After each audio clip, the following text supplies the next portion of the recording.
الحمدللہ رب العالمین والصلاة والسلام علی اشرف الانبیاء والمرسلین ومن تبعهم بإحسان الی یوم الدین۔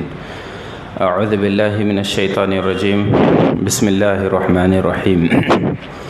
الف لام میم، اللہ لا الہ الا هو الحی القیوم، نزل علیک الکتاب بالحق مصدقا لما بین یدیہ وأنزل التوراة والإنجيل من قبل هدى للناس وأنزل الفرقان إن الذين كفروا بآيات الله لهم عذاب شديد والله عزيز ذو انتقام۔ محترم حاضرین گرامی، عزیز بچوں، میری ماں اور بہنوں، آج سورہ آل عمران کی تفسیر آپ حضرات کے سامنے پیش کی جائے گی۔ یہ سورت مدنی ہے اور یہ بھی قرآن پاک کی لمبی یا بڑی سورتوں میں سے ایک ہے۔ اس میں 200 آیتیں ہیں۔ سورہ بقرہ میں 286 آیات تھیں، وہ بھی مدنی صورت ہے، اور یہ صورت بھی مدنی ہے۔ مدنی کا مطلب یہ ہے کہ جس کا نزول ہجرت کے بعد ہوا ہے۔ اب وہ چاہے مدینے میں اتری ہو یا مدینے سے باہر کسی سفر وغیرہ میں، لیکن ہجرت کے بعد نازل ہونے والی صورتیں اور آیتیں مدنی کہلاتی ہیں، اور ہجرت رسول سے پہلے کی جتنی صورتیں یا آیتیں ہیں وہ مکی کہلاتی ہیں۔ اللہ تبارک تعالیٰ نے سورہ بقرہ میں یہودیوں کا تذکرہ کیا تھا، اور اس صورت یعنی آل عمران میں نصارہ کا تذکرہ کیا ہے۔ نصرانیوں کی ایک جماعت آئی تھی اللہ کے رسول صلی اللہ علیہ وسلم کے پاس، نجران سے جس کا تعلق تھا۔ قریب 60 افراد تھے، اس میں ان کے سرداران بھی تھے، ان کے علماء بھی تھے، ان کے سربراہان بھی تھے۔ آئے تھے اللہ کے رسول صلی اللہ علیہ وسلم سے بحث و مباحثے کے لیے، آئے تھے اسلام پر اعتراض کے لیے اور اپنے دین کی حقانیت ثابت کرنے کے لیے۔ اللہ کے رسول صلی اللہ علیہ وسلم پر ان کے رد میں بہت سی آیتیں نازل ہوئیں، اور جنہی میں سے یہ آیتیں بھی ہیں۔ تقریباً سورہ آل عمران کی 80 آیتیں ایسی ہیں جن میں نصرانیوں کا یا عیسائیوں کا رد کیا گیا ہے۔ اب ہم اس صورت کی تفسیر میں چلتے ہیں۔ اللہ تبارک تعالیٰ نے فرمایا الف لام میم، یہ حروف مقطعات میں سے ہیں۔ ان کے بارے میں صحیح قول یہ ہے کہ اللہ اعلم بمرادہ، اللہ تبارک تعالیٰ ہی ان کے مراد کے بارے میں بہتر جانتا ہے۔ اللہ لا الہ الا هو الحی القیوم، اللہ ہی معبود برحق ہے۔ اللہ لا الہ الا ہوا، اللہ کے سوا کوئی معبود نہیں ہے۔ اللہ ہی الہ ہے، وہی معبود برحق ہے، وہی عبادت کا حقدار ہے۔ اور کیا ہے؟ الحی القیوم، حی ہے یعنی زندہ رہنے والا ہے، اور قیوم ہے یعنی قائم رکھنے والا، پوری کائنات کو سنبھالنے والا۔ حی کا معنی اللہ تبارک تعالیٰ کی ذات پر جب اس کا اطلاق ہوتا ہے تو حی کا مطلب یہ ہوتا ہے کہ ایسا زندہ جس کو عدم لاحق نہیں ہوا، جس کو کبھی فنا لاحق نہیں ہوگی، یعنی جو ہمیشہ سے ہے اور ہمیشہ رہے گا، ازل سے ہے ابد تک رہے گا۔ موت کبھی نہ آئی تھی، نہ موت کبھی اسے آئے گی، لیکن عیسیٰ علیہ السلام کو ظاہر ہے ایک وقت آئے گا کہ انہیں موت آ جائے گی، اور عیسیٰ علیہ السلام پر ایک وقت ایسا گزرا ہے کہ جب وہ عدم انہیں لاحق تھا، وہ موجود ہی نہیں تھے۔ کائنات کے وجود کے بہت بعد میں اللہ تبارک تعالیٰ نے انہیں پیدا فرمایا، اور کیسے پیدا کیا؟ ان کی ماں کے بطن سے پیدا کیا۔ عیسیٰ علیہ السلام پر وہ مراحل گزرے ہیں جو ایک عام انسان پر مراحل گزرتے ہیں، یعنی بچپنا ہے، پھر رضاعت ہے، دودھ پلانے کا مسئلہ ہے، انسانی ضروریات ہیں، انہیں بھی بھوک لگتی تھی، وہ بھی کھانا کھاتے تھے، وہ بھی پانی پیتے تھے، وہ بھی بازاروں میں چلتے پھرتے تھے، اور انہیں بھی تکلیف ہوتی تھی، موسم کے سرد و گرم سے انہیں بھی تکالیف ہوتی تھیں۔ تو یہ کسی الہ کی صفت نہیں ہے۔ یہاں اللہ تبارک تعالیٰ نے یہی اشارہ دیا کہ ہمیشہ رہنے والی ذات ہی معبود ہو سکتی ہے۔ عیسیٰ علیہ السلام معبود نہیں ہو سکتے ہیں، جیسا کہ عیسائیوں نے عقیدہ بنایا۔ کچھ نے کہا وہی اللہ ہے، کچھ نے کہا نہیں ابن اللہ ہیں، کچھ نے کہا ثالث و ثلاثہ ہیں، یعنی تیسرے میں سے ایک ہیں، تیسرے میں سے ایک، تین میں سے ایک ہیں۔ تو یہ اللہ تبارک تعالیٰ نے کہا یہ الوہیت کی صفت عیسیٰ علیہ السلام کو کبھی بھی معقول نہیں ہے، اور کسی بھی معنی میں وہ اس کے مستحق نہیں ہیں، اس لیے کہ معبود تو وہی ہو سکتا ہے جو ہمیشہ سے رہا ہو اور ہمیشہ زندہ رہنے والا ہو، اور یہ صفت صرف اور صرف اللہ تبارک تعالیٰ کو زیب دیتی ہے۔ اور القیوم ہے، یعنی پوری کائنات کو سنبھالنے والا۔ ہمارا گھر ہم سنبھالتے ہیں، ہمارا سرپرست سنبھالتا ہے، تھوڑی سی توجہ بگڑتی ہے، کچھ دن کے لیے غائب ہوتا ہے، گھر کا نظام خراب ہو جاتا ہے، لیکن اتنی بڑی کائنات کا ظاہر ہے کوئی منتظم ہوگا، کوئی سنبھالنے والا ہے، کوئی قائم رکھنے والا ہے، کوئی ہے جو اتنی باریکی سے یہ نظام اور یہ سسٹم چلا رہا ہے، اور وہ اللہ پاک ہے، وہی قیوم ہے۔ نزل علیک الکتاب بالحق، اور آپ کے اوپر اس نے حق کے ساتھ کتاب نازل کی ہے۔ الکتاب سے مراد قرآن پاک ہے۔ اللہ تبارک تعالیٰ نے کہا اسی نے حق کے ساتھ، سچائی کے ساتھ آپ کے اوپر قرآن پاک اتارا ہے۔ قرآن کی صفت کیا ہے؟ مصدقا لما بین یدی، یہ اپنے سے پہلے والے کتابوں کی تصدیق کرتی ہے۔ اختلاف نہیں ہے پہلی آسمانی کتابوں اور قرآن پاک میں، اس لیے کہ نزول کا مصدر ایک ہی ہے، نازل کرنے والا ایک ہی ہے۔ اگر قرآن پاک کا نازل کرنے والا کوئی اور ہوتا، تورات اور انجیل اور سابقہ آسمانی کتابیں اتارنے والا کوئی اور ہوتا، تو ان کتابوں میں تضاد ہوتا، ان کتابوں میں اختلاف ہوتا، لیکن ایسا نہیں ہے۔ اس سے معلوم یہ ہوتا ہے کہ قرآن پاک کو بھی اسی ذات نے اتارا ہے جس نے تورات نازل کیا، جس نے انجیل نازل کیا، اور دیگر آسمانی کتب اور صحف نازل کیے ہیں، اسی کا نازل کردہ یہ قرآن پاک بھی ہے۔ اسی لیے پہلی آسمانی کتابوں کی یہ کتاب تصدیق کرتی ہے۔ وَأَنزَلَ التَّوْرَاةَ وَالْإِنجِيلَ، اور اسی نے تورات اتارا ہے اور انجیل نازل کیا ہے۔ تورات کس پر نازل ہوئی تھی؟ عیسیٰ یا موسیٰ؟ کس پر؟ تورات جو موسیٰ علیہ السلام کو دی گئی تھی، اور انجیل یہ عیسیٰ علیہ السلام پر اتاری گئی تھی۔ تو اسی ذات نے تورات بھی اتارا ہے، اسی نے انجیل بھی نازل فرمایا ہے، من قبل، اس سے پہلے، اس سے پہلے یعنی قرآن پاک سے پہلے۔ اس سے پہلے سے مراد یہ ہے کہ قرآن پاک سے پہلے اور بھی کتابیں آسمانی اتری ہیں۔ ہدی للناس، وہ لوگوں کی رہنمائی کرتی تھیں، لوگوں کے لیے باعث ہدایت تھیں۔ بلا شبہ تورات اور انجیل یہ لوگوں کی رہنمائی کرتی تھیں، یہ ہدایت کا ذریعہ تھیں، لیکن تحریف سے پہلے، تبدیلی سے پہلے، جب اس میں ان کے علماؤں نے، ان کے راہبوں نے اس میں خرد برد کر دیا، اپنے مزاج کے مطابق بہت ساری چیزیں اس میں داخل کر دیں، اور بہت ساری آسمانی ہدایتوں کو انہوں نے حذف کر دیا، تب اللہ تبارک تعالیٰ نے ان کتابوں کو منسوخ کر دیا۔ اس شریعت کو اللہ تبارک تعالیٰ نے منسوخ کر دیا اللہ کے رسول صلی اللہ علیہ وسلم کی بعثت کے ذریعے سے اور آپ پر قرآن کے نزول کے ذریعے سے۔ من قبل ھدی للناس وَأَنزَلَ الْفُرْقَانَ، اور اس نے فرقان اتارا ہے۔ فرقان یعنی حق اور باطل کے درمیان فرق کرنے والی کتاب۔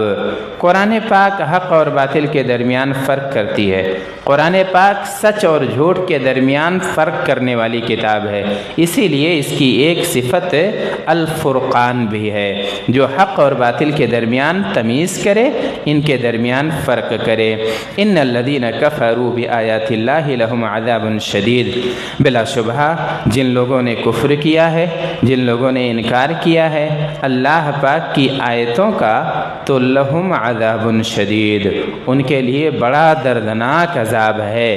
جنہوں نے اللہ تبارک تعالیٰ کی کتاب کا انکار کیا، جنہوں نے اللہ تبارک تعالیٰ کے احکام کا انکار کیا، جنہوں نے قرآن پاک کی آیتوں کا انکار کیا، یا جنہوں نے رسول اللہ صلی اللہ علیہ وسلم پر اتاری وحی کا انکار کیا، تو لہم عذاب شدید، انہیں ایسے نہیں چھوڑا جائے گا بلکہ انہیں دردناک عذاب دیا جائے گا۔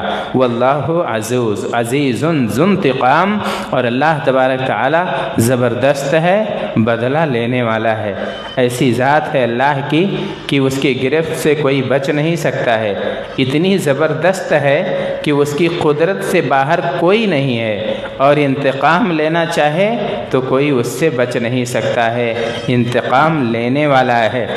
ان اللہ لا یخفی علیہ شیء فی الارض ولا فی السماء، بلا شبہ اللہ تبارک تعالیٰ پر کوئی بھی چیز پوشیدہ نہیں ہے، نہ تو زمین کی، نہ تو آسمان کی، نہ تو سمندر کے تہوں کی، نہ جو ہے پہاڑوں کی تاریکیوں کی، نہ تو فضاؤں کی، اور نہ ہی آسمان اور زمین کے درمیان کی کوئی بھی چیز اللہ تبارک تعالیٰ پر مخفی نہیں ہے۔ اس کا علم ان ساری چیزوں کو محیط ہے، سب جانتا ہے۔ اللہ راز سینوں کا بھی جانتا ہے، اللہ تبارک تعالی ہماری نیتوں کو بھی پہچانتا ہے، اس لیے ایسی عظیم ذات سے ہمیشہ محتاط رہنا چاہیے، ہمیشہ اس کا خوف دل میں بسائے رکھنا چاہیے۔ ان اللہ لا یخفی علیہ شیء فی الارض ولا فی السماء هو الذی یصورکم فی الارحام کیف یشاء لا الہ الا هو العزیز الحکیم، اور وہی ذات ہے جو یصورکم، تمہاری تصویر بناتا ہے، تمہاری صورت بناتا ہے، تمہاری شکلیں بناتا ہے، تمہارے ڈھانچے تیار کرتا ہے۔ کہاں بناتا ہے ہماری صورتیں، ہماری شکلیں کہاں اللہ بناتا ہے؟ فی الارحام، ماں کے رحم میں یا ماؤں کے پیٹوں کے اندر، ان کے رحم میں، رحم مادہ میں اللہ ہماری صورت گری کرتا ہے۔ ہم کیسے ہوں گے؟ ہم کامل الخلقت ہوں گے یا ناقص الخلقت ہوں گے؟ ہماری خصلت کیسی ہوگی؟ ہم بدبخت ہوں گے یا سعادت مند ہوں گے؟ ہم اچھے ہوں گے یا برے ہوں گے؟ مرد ہوگا بچہ یا جو ہے وہ عورت بنے گا، یا مذکر یا مؤنث؟ یہ ساری چیزیں اللہ تبارک تعالی رحم مادہ میں طے کرتا ہے، اور یہ تصرف دنیا کی اور کوئی طاقت نہیں کر سکتی ہے، صرف اللہ تبارک تعالی ہی ماں کے پیٹ میں تصرف کرتا ہے، جیسے چاہتا ہے بناتا ہے۔ ایسے ہی حضرت عیسیٰ علیہ السلام کو بھی، عیسیٰ ابن مریم کو بھی اللہ نے ان کے ماں کے پیٹ میں بنایا ہے، جیسے چاہا ہے بنایا ہے۔ وہ بھی ماں کے رحم میں موجود تھے، وہ بھی ان مراحل سے گزرے ہیں جن مراحل سے انسان گزرتے ہیں، لہذا وہ الہ نہیں ہو سکتے ہیں۔ جیسے تمہاری صورتیں اللہ بناتا ہے ماں کے پیٹ میں، ایسے ہی عیسیٰ علیہ السلام کی بھی شکل بنائی ہے، ان کے ہاتھ پاؤں بنائے ہیں، انہیں قوت دی ہے اور انہیں مختلف صلاحیتیں بخشی ہیں۔ اللہ تبارک تعالیٰ نے ماں کے پیٹ میں ان کی شکل بنائی ہے، جیسے تمہاری صورتیں بناتا ہے، کیف یشاء، جیسے چاہتا ہے۔ کوئی مجبور نہیں کر سکتا ہے اللہ پاک کو، کوئی دباؤ نہیں ڈال سکتا ہے اللہ تبارک تعالیٰ پر۔ اللہ مختار کل ہے، اللہ تعالیٰ کو پوری پوری قدرت حاصل ہے، جیسے چاہتا ہے ویسے کرتا ہے، کائنات میں جو تصرف چاہتا ہے اللہ تبارک تعالیٰ کرتا ہے، ماں کے پیٹ میں جیسی شکل چاہتا ہے اللہ تعالیٰ بنا دیتا ہے۔ لا الہ الا ہو، اللہ کے سوا کوئی بھی معبود برحق نہیں ہے۔ اللہ تعالیٰ کی بندگی خاص ہونی چاہیے، اللہ تعالیٰ کی الوہیت خاص ہونی چاہیے۔ اللہ کی عبادت میں کسی بھی معنی میں کسی اور کو شریک نہیں کیا جا سکتا ہے، یہاں تک کہ اولو العزم رسول عیسیٰ علیہ السلام کو بھی اللہ نے اپنی الوہیت میں شامل نہیں کیا ہے۔ اللہ نے اپنی خوبی، اللہ نے الہ ہونے کی صلاحیت، اللہ نے رب ہونے کی صلاحیت انہیں نہیں بخشی ہے، لہذا اللہ کی بندگی کی جائے، صرف اور صرف اللہ تبارک تعالیٰ کو حقیقی معبود سمجھا جائے۔ هو العزیز الحکیم، وہ زبردست ہے اور بہت حکمت والا ہے۔ حکمت اللہ تبارک تعالیٰ کی کامل ہے۔ اللہ تبارک تعالیٰ جس کو چاہتا ہے رسالت سے نوازتا ہے، اللہ تعالیٰ جس کو چاہتا ہے شرف صحابیت سے نوازتا ہے، اللہ تبارک تعالیٰ جس کو چاہتا ہے نیک بناتا ہے، جس کو چاہتا ہے بدبخت بنا دیتا ہے۔ تو اللہ تبارک تعالیٰ ہی پوری کائنات میں تصرف کرتا ہے اور بڑی حکمت کے ساتھ۔ کسی کو اللہ سزا دیتا ہے تو یہ اللہ کے عدل کا تقاضا ہے، کسی کو اللہ انعام دیتا ہے، ثواب دیتا ہے، تو بھی اللہ تبارک تعالیٰ کا یہ کرم اور اس کا رحم ہے۔ هو الذی انزل علیک الکتاب منہ آیات محکمات۔ میرے خیال سے اب اس کو اگلے درس میں اسے مکمل کریں گے، اور چونکہ 15-20 منٹ گزر چکا ہے تو اب سوالات کرتے ہیں آپ لوگوں سے، چونکہ انعامات یہاں ماشاءاللہ آج بالکل نیا انعام آپ لوگوں کے لیے آیا ہوا ہے۔ تعداد اس کی ایک پہلے گن لیتے ہیں، اس کے بعد 2 3 4۔ تو اب پہلا سوال یہ ہے، یہ بتائیے کہ سورہ آل عمران یہ مدنی صورت ہے یا مکی صورت ہے؟ ہاں، سب سے پہلے ہاتھ تمہارا اٹھا ہے، مدنی صورت ہے ماشاءاللہ۔ کتنی آیتیں ہیں؟ ہاں، انعام تو میں مل گیا، لیکن ایک ایکسٹرا سوال میں نے کیا ہے جی۔ تو اس کو اگر پھاڑ کے دوں گا تو کسی کے کام نہیں آئے گی یہ دستی۔ ہاں مکمل کرو۔ ابھی اگلا سوال کریں گے آپ سے۔ ہاں، کتنی آیتیں ہیں اس میں؟ میں نے بتایا تھا سورہ بقرہ میں 286، اور اس میں ہاں کتنا؟ 200۔ ٹھیک ہے، بس صرف 200۔ جزاک اللہ۔ کیا نام ہے؟ حسیب الرحمن، ماشاءاللہ۔ اچھا، یہ بتائیے کہ اللہ تعالیٰ نے اس صورت میں یا ان آیتوں میں کس وفد کی تردید کی ہے؟ ہاں، ایک جماعت آئی تھی مدینے میں، رسول اللہ صلی اللہ علیہ وسلم سے بحث و تکرار کر رہی تھی۔ ہاں، چونکہ تم کھڑے ہوئے تھے، ہاں بتاؤ۔ عیسائیوں کے بارے میں، اور اس کو کیا کہتے ہیں؟ وفد نجران۔ نجران ایک علاقہ ہے، وہاں سے وہ لوگ آئے ہوئے تھے جی، ماشاءاللہ۔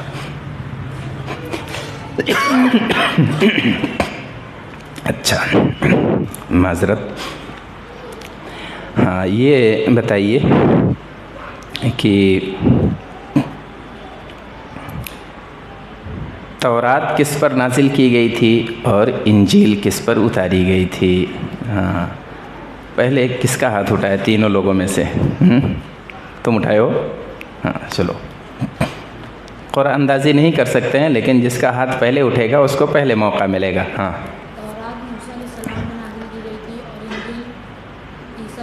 ہاں، بہت اچھے، ماشاءاللہ۔ تورات موسیٰ علیہ السلام پر اور انجیل عیسیٰ علیہ السلام پر۔ ہاں، لیجیے۔ اللہ تبارک تعالیٰ نے مختلف انداز سے عیسیٰ علیہ السلام کے رب ہونے یا اللہ ہونے یا ابن اللہ ہونے یا ثالث و ثلاثہ ہونے کی تردید کی ہے۔ میں نے یہاں 2-3 چیزیں بتائی ہیں، تو اس میں سے ایک چیز بتاؤ، کیسے اللہ تعالیٰ نے کہا ہے کہ عیسیٰ علیہ السلام الہ نہیں ہو سکتے، معبود نہیں ہو سکتے؟ ہاں بتاؤ۔ ہاں کیا ہے جواب؟ اللہ تعالیٰ نے ان کو کیا کیا ہے؟ پیدا فرمایا ہے۔ یہ صحیح جواب ہے۔ اللہ تعالیٰ نے ان کو ان کی ماں کے پیٹ سے پیدا کیا ہے۔ ہاں تو جو ماں کے پیٹ سے پیدا ہو وہ الہ نہیں ہو سکتا ہے۔ ظاہر ہے جب پیدا ہوا ہے اس سے پہلے تو وہ ذات نہیں تھی۔ اتنی بڑی کائنات کا قیوم، اتنی بڑی کائنات کو سنبھالنے والا اگر غائب رہے گا، ایک لمحے کے لیے اگر غائب ہو جائے کوئی تو نظام تہوبالا ہو جائے گا۔ تو یہ اتنی بڑی کائنات کو سنبھالنے والا منتظم غائب رہے اتنی لمبی مدت تک، ایسا ممکن نہیں ہے۔ وہ الہ نہیں ہو سکتے ہیں، ماں کے پیٹ سے پیدا ہوئے تھے۔ ہاں لو ماشاءاللہ، جزاک اللہ۔ ایک چیز اور اللہ تعالیٰ نے کہا کہ وہ ماں کے پیٹ میں انسانوں کو پیدا ہونے والوں کی شکلیں بناتا ہے، انہی میں عیسیٰ علیہ السلام بھی ہیں، ان کی بھی صورت اللہ تعالیٰ نے بنائی ہیں۔ جزاک اللہ۔ سبحانک اللہم و بحمدک، استغفرک و اتوب الیک، صلی اللہ علیہ نبی۔